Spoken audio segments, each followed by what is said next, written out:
Hey everybody, Ed Homewood. I hope everyone's doing well today. Hopefully you'll find this video interesting. I am. We're going to talk about the Hifiman Mini Shangri-La Electrostatic Headphone system, because it really is. It's headphones and a specialized amplifier. Now, at the time of this recording, the manufacturer's suggested retail price on this unit is $2,300. I did a little digging around and I found it for a lot less at headphones.com. So if you're interested, check it out there. I don't have an affiliation with headphones.com. I will put some specifications up here. I will also link to Hifiman's website if you want to do a deeper dive on the product. I have no affiliation with them either. But as you can see, really wide frequency response. Now, electrostatic headphones are way different than anything else dynamic or planar magnetic headphones in the way they operate, the way they function, and also really in the way they sound. So the units themselves are built around a fairly common Hifiman headband and so forth. But what you'll notice is the cables are not detachable, and it's a very flat, very kind of stiff cable. Now, it's great length. It's totally non-microphonic, but it also uses this DIN connector to plug into the amplifier. So it is a very different animal than a conventional headphone. Now, the amplifier itself is also a very different animal. So let's talk about some of the features of both those. So the Shangri-La Mini headphones, this is a different animal than what we're used to with a conventional driver, which is basically a miniature cone, or a planar magnetic driver, in that this is electrostatic. Now, electrostatic drivers operate differently, and I'm going to do a deep dive into that. Not super deep, but I'm going to do a bit of a dive into how electrostatics work. But the idea is it's a super thin diaphragm. Now, they apply what Hifiman refers to as a nanoparticle coating. And the idea is to enhance high frequency and, just obviously give much better sound reproduction. It uses, in the cable itself, which is really kind of unique, it uses a special kind of plug, and you'll notice it's very flat. Now, it's not detachable from the headphones, but what they claim they use inside internally, each of the individual wires is a single crystal copper wire, and obviously gold-plated plug for the best signal transmission. Now, electrostatic speakers work on static electricity. Well, we know static electricity can attract dust and debris in the air, particles, things like that. So they use what they call a nanometer thick dust cover to prevent those contaminants from getting on the actual diaphragm itself. And the housing itself is comprised a bit of ABS plastic, stainless steel, and this honeycomb mesh protects the headphone from airflow. Now, if you were to, blow on this while it's making noise, that will move the diaphragm and it can create distortion. So the mesh is designed to minimize any airflow issues with it at all, and or reduce vibrations and so forth and so on. So that's the headphone. Again, we're going to do a little bit of a tech dive on electrostatics. So electrostatic headphones, electrostatic speakers. You may or may not know I have a big pair of Martin Logan Impression 11 ESLs, which uses a big electrostatic panel on it. That review will be out soon. You'll see that. Headphones work exactly the same way. They use an electrostatic field to move an extremely thin diaphragm. Now, instead of a voice coil and magnets like a dynamic driver, or a flat current carrying surface like a planar magnetic driver, electrostatics rely purely on the attraction and repulsion of static charges. So the diaphragm itself is super thin, lightweight diaphragm, thinner than a human hair. It's coated with a conductive material, not etched with a wire or anything like that. It's a conductive material. And the diaphragm is held at a constant DC bias voltage. I had mentioned the bias voltage on these headphones is between 550 volts and 650 volts. Now, there are stator plates, and you'll see diagrams of all the stuff I'm talking about. On either side of that diaphragm are two rigid perforated metal plates called stators. These are connected directly to the amplifier, which supplies the audio signal as alternating voltages of equal and opposite polarity to the stators. So electrostatic force, the music signal is applied. One stator becomes more positive while the other becomes more negative relative to the diaphragm, which is charged.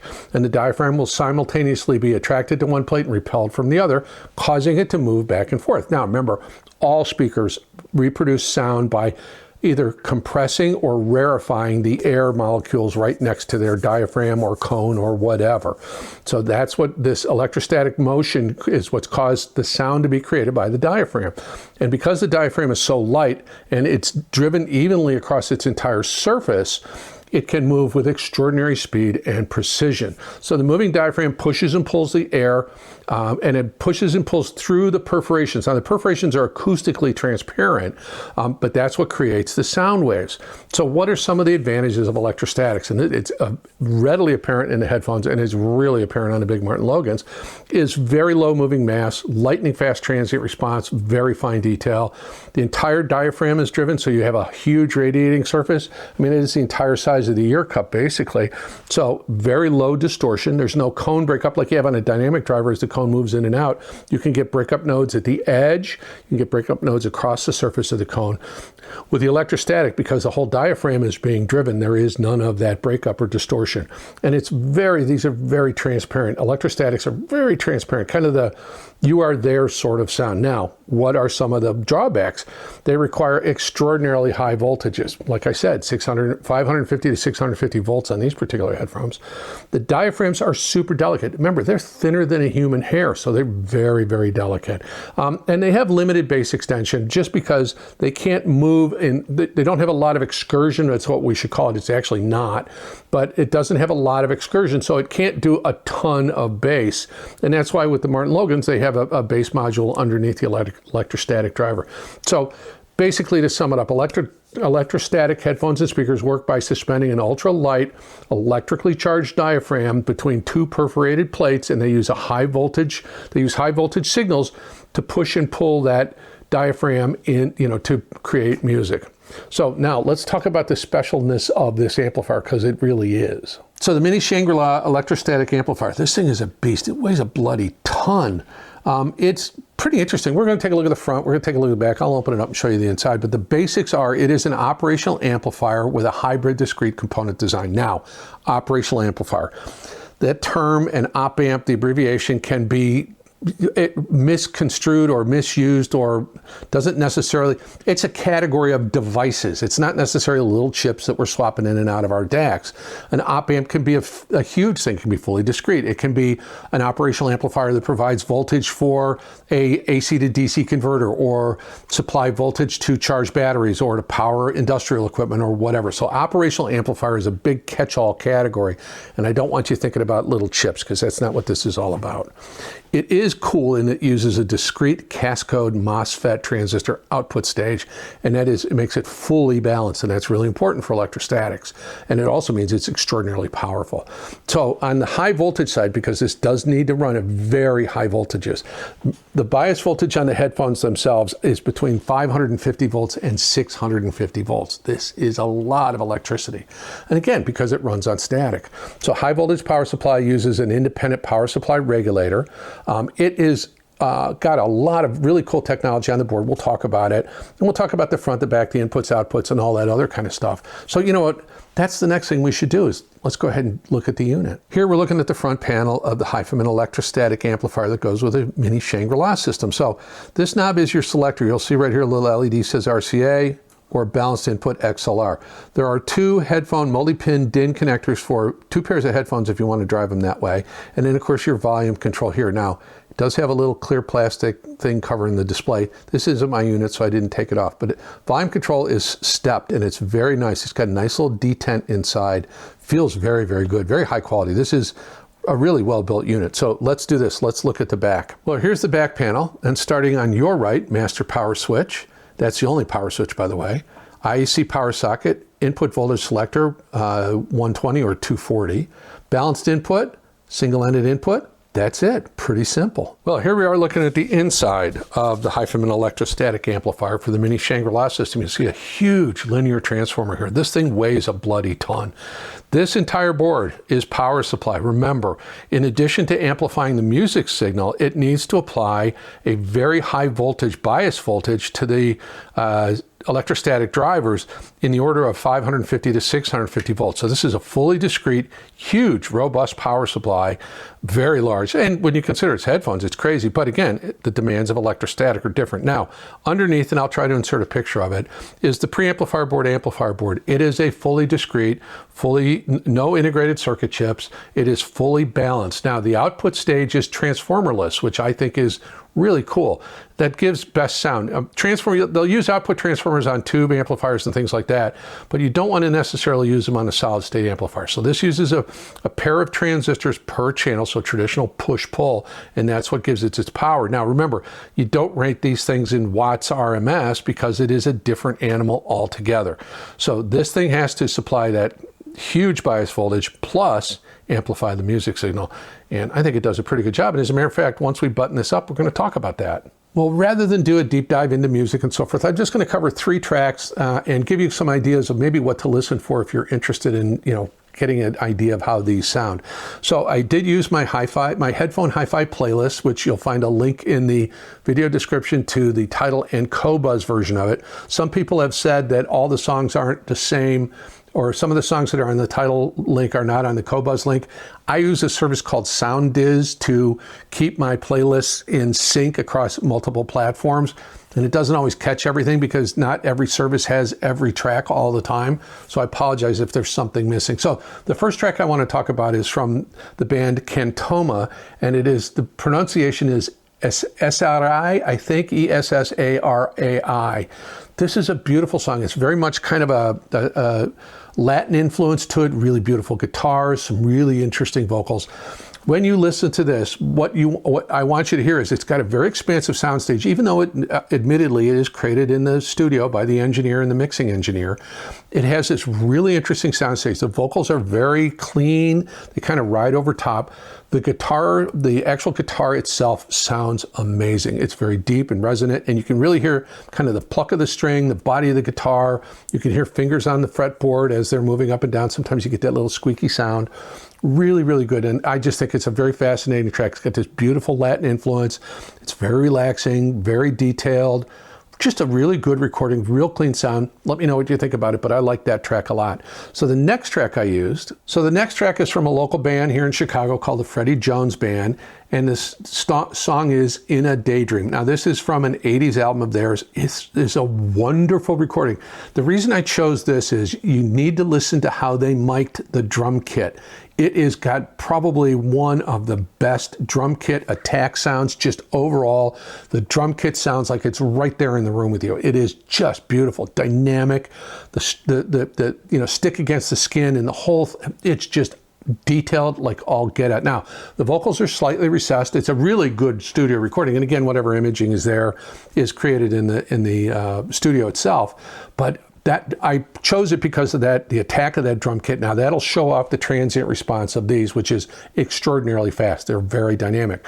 So listen to that drum track. It should just be snappy and very fast. Transients are just beautiful. Just a ton of detail in the sound of that. So again, Freddie Jones, In a Daydream. Gosh, that drum kit is just amazing. Well, the next track I used is an old favorite of mine. It is from Brian Ferry off his album Bête Noire, and it's called Right Stuff. And this is just an amazing track. I love this song so much. Brian Ferry has this very unique style when he's doing solo stuff. I mean, he had a real unique style with Roxy Music, but his solo stuff is really unique. It's very processed. I mean, he's probably, got reverb. I know he's got reverb applied to his voice, but the way it is just this ethereal sound that kind of floats over everything else that's going on. But what I want you to listen for is in the background. There's background singers, there's musical instruments, there's all kinds of stuff going on in the background that punctuates kind of different rhythms in the song or different themes in the song or his lyrics a little bit. It's just really interesting. There's some cool synth sounds in there. It is very much a lush, almost kind of like that old Phil Spector Wall of Sound sort of sound to it. It's just a very big sound stage, not a lot of depth and not a lot of instrument location. Again, it's a studio recording, but just his ethereal voice and just all the kind of stuff going on in the background. And listen in deep because there's some cool stuff. Some of the background singers are just amazing and just. Again, it's wonderful how they punctuate, and all of those sounds help punctuate the music as it moves forward and kind of propels it forward. Really, really great track. So let me tell you how I tested it. We'll summarize it and then wrap things up. Well, for testing, because of the cost of this and the performance that I expected to get out of it, I tested it in a number of different ways.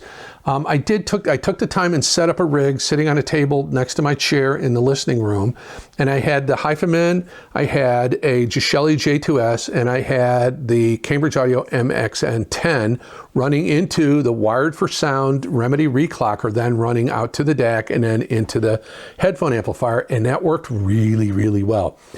Then to switch things up a little bit, I took the J2S out and the wired for sound out, and I didn't use I used the MXN10 again, but I used it with the live micro DAC and micro DDC, and again, I was using Artivana. And on both systems, I was using Artivana UPnP to the MXN10. So I was streaming bit perfect from Artivana, and I was just using the MXN10 as a digital transport, kind of like a CD player without wires and all that other stuff. So it worked really well. That was rewarding. So I gave it a good test. I listened to it a lot. I listened to a ton of different stuff, not only just my headphone hi-fi playlist, but a ton of different things. And they're just a remarkable set of headphones. So I'm just going to go ahead and move right into the summary right now. They produce an amazing head stage. That Freddie Jones track, I'm not kidding you, listen to the drum kit in that thing. It's so fast, the attack is so perfect, it's so driving, and that was so rewarding. Now, I listened to also a lot of classical music. Recently, my friend Harley Lovegrove from Pearl Acoustics did a piece on Beethoven's 7th Symphony, and that inspired me to go back and listen to a couple different versions of the 7th Symphony. And these headphones had the delicacy and the ability to just reproduce the finest of details. Just all of it was not like a magnifying glass, but like, well, like you were not in the room with them, because again, it's a head stage. It's different than a standard, two speakers kind of sound stage. But I felt like I was very intimately involved with each of those individual instruments. Let me put it that way. Masked strings had definition and clarity. Timpanis had good attack and good clarity. Brass had the wonderful bite that you get from brass without it being strident or just crazy harsh. Smooth but bitey, really good. Strings were just lush, and the whole experience was of really good detail, extraordinarily fast transients, just a really good reproduction of whatever music I was listening to. Now, was it perfect? No, but pretty close. So, and I don't have any other electrostatic headphones. Years ago, I had a pair of Stax electrostatics, but it's been probably 30 years since I've had those. So I have no muscle memory on those things. But for these headphones, again, transients, detail retrieval, all of those things were exemplary, better than any other headphone I have in the house. One thing that was an issue, though, is I got a little bit, if I rode the volume up a little bit, what would happen is high frequencies, especially right hand of the piano or any high frequency synthesizer sounds, would start to get a little bit hard sounding, a little bit strident sounding. Not really fatiguing. I mean, I didn't sit and listen to it for an hour. I had the impulse to want to go turn it down a little bit. But again, I was running it louder than I would normally listen to it. And I just thought it kind of got a little hard on the top end at higher volumes. Now, one of the other things is, while they do a good job into the bass region, they really don't dig very deep. I mean, I know the specifications say they go down to 7 hertz. I really don't think they do. The bass that I did get, and I would probably guess pretty neutral, pretty accurate, down to probably 50-ish, 60-ish, 50-ish hertz. But the roll off of the bass was very gentle. So you got a sense that it went deeper than that. You'd kind of 10 dB down or whatever, where it's still audible. There was really good bass, but amazing definition, amazing transients. Again, dynamics were very good, except on the real low end. If it was anything super deep, it either just didn't reproduce it, or there were 1 or 2 occasions, and again, I was playing it pretty loud, that I actually got a little bit of distortion, very minor, but a little bit of distortion. Of course, I backed it down right away, because you don't want to, the diaphragms are very delicate, and you have to be careful. You don't want to perforate the diaphragm because of a voltage, having it hit a stator plate, either positive or negative. So overall, though, just remarkable, very revealing, very detailed, very dynamic headphones. Really, really nice. And with the sale prices they're on that I found, as I was recording this, they could be a really good deal. Absolutely. For the whole kit, could be a really nice deal. So anyway, that's the Hifiman Mini Shangri-La electrostatic headphone system. Well, hopefully you enjoy the video. Hopefully be willing to give me a like and your subscription. Hopefully be willing to ring the bell to get notified when I drop a new video. About 60% of the folks that watch my videos aren't subscribed, and it would greatly help the channel if you would donate your subscription. Doesn't cost you anything. You can always take it away if you don't like what I'm doing, but it does help the channel grow, and it does help manufacturers. You know, they're more willing to send me really cool stuff that I can review and share with you guys. So your subscription does count, as does your view. I'd like to take a moment, just thank my channel members and subscribers. You guys, your support is invaluable. Thank you so much. There will be a link to headphones.com. I have no affiliation with them. There will be a link to Hifiman's website. I have no affiliation with them. If you want more information or you want to check out the prices at headphones.com. There will be a channel membership link in the pinned comment and in the video description. There will be a link to the headphone hi-fi playlist for both Tidal and Qobuz in the video description. If you wish to, down along the right-hand bottom edge, if you're watching on your device or on your computer, there is a thank you button. If you want to support the channel that way, I would be grateful for it. There is a link to the community post playlist in the video description. There are a few affiliate links. I'm starting to trim those down a bit. Comment, let me know. Where are you at with your headphone game? These are quite remarkable. It's really, really interesting. I found that especially on Beethoven's 7th Symphony, it was just a very rich and very rewarding listen. So, liked them a lot. Anyway, comment, let me know your thoughts. I've covered all the bases. I have. My name is Ed Homewood. Oh, you know what? I forgot to tell you. Please like, please subscribe, please comment, follow me on Instagram. Sometimes I'm there. I think that's everything now. We'll get it all wrapped up. My name is Ed Homewood. This is the Old Guy Hi-Fi channel. And now please take some time out of your day, put on some of your most favorite music. Just sit back, listen, and relax. I'll get it right one of these days. Thank you so much for your time. I'm grateful for it. I really hope you have a wonderful day.